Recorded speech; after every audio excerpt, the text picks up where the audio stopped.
A dispute between France and the UK over fishing rights is escalating. The captain of a British fishing trawler appeared in French court today over allegations of illegal fishing.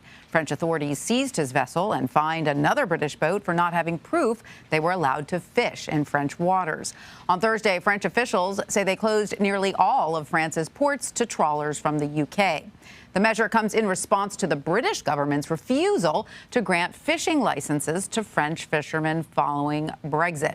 British officials are promising retaliation for France's actions. The UK's Environment Secretary says, quote, two can play at that game.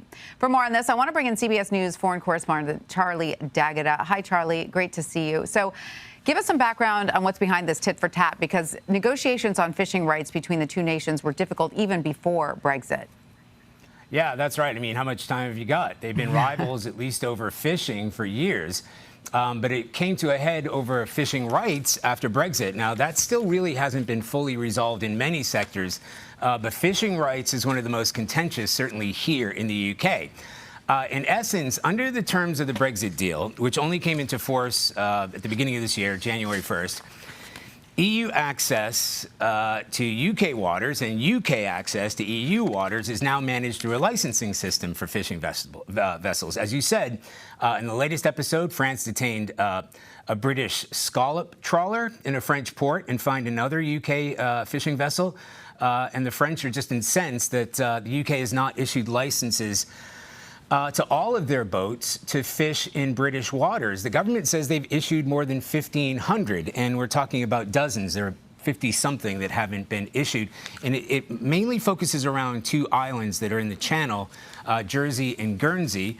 The French believe they should be able to fish there. They haven't been granted the licenses. It has come to a head. The French ambassador has been beckoned to the government here to answer over the language that has been used between the two countries in closing ports. And there's even two Royal Navy boats on standby to intercede if necessary. And French authorities, Charlie, started closing ports to British vessels Tuesday. More restrictions could follow. You know, where is this all going? Ultimately, what does each country want to see happen here?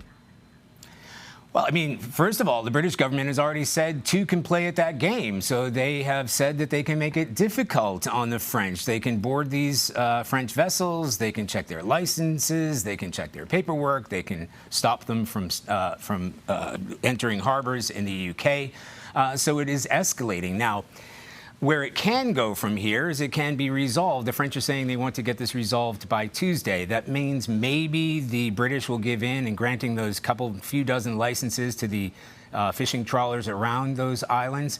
But where it gets a little bit more serious is where the French have sort of hinted at the threat that they may cut off electricity. Those two islands that I mentioned earlier, they get their electricity from France. It's closer to France than it is to the UK. So that is escalating, and that is what's really incensed the British government. Now, if it doesn't get resolved, it can go to the European Commissioner, where sort of legalities can take place, and it will be resolved that way. Boy, post-Brexit era has not been entirely smooth for the UK. Are there any simple resolutions to this dispute, Charlie? Well, the French have already said, look, we'd rather compromise than go any further, right? They don't want to escalate it any more than they have to.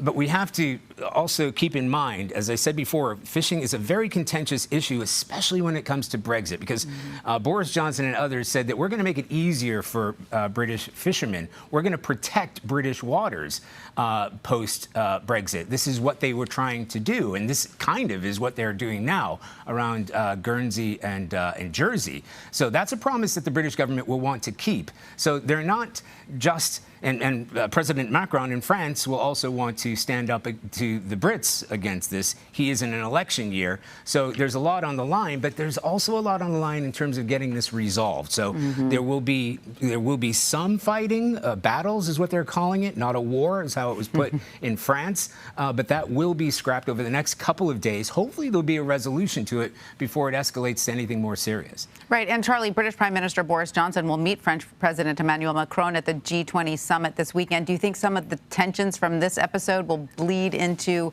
their conversations there? awkward.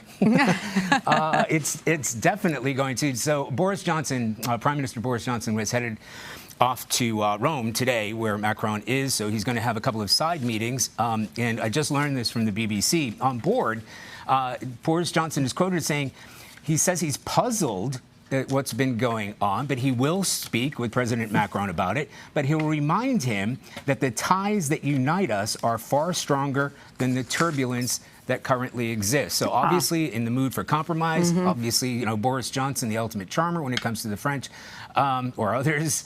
But yes, this will be at the top level. They will speak about it diplomatically, but this is something that has to be resolved at the lower levels, and it may ultimately go to the European Commission itself. All right. Well, Charlie D'Agata in London, thank you so much. Thank you.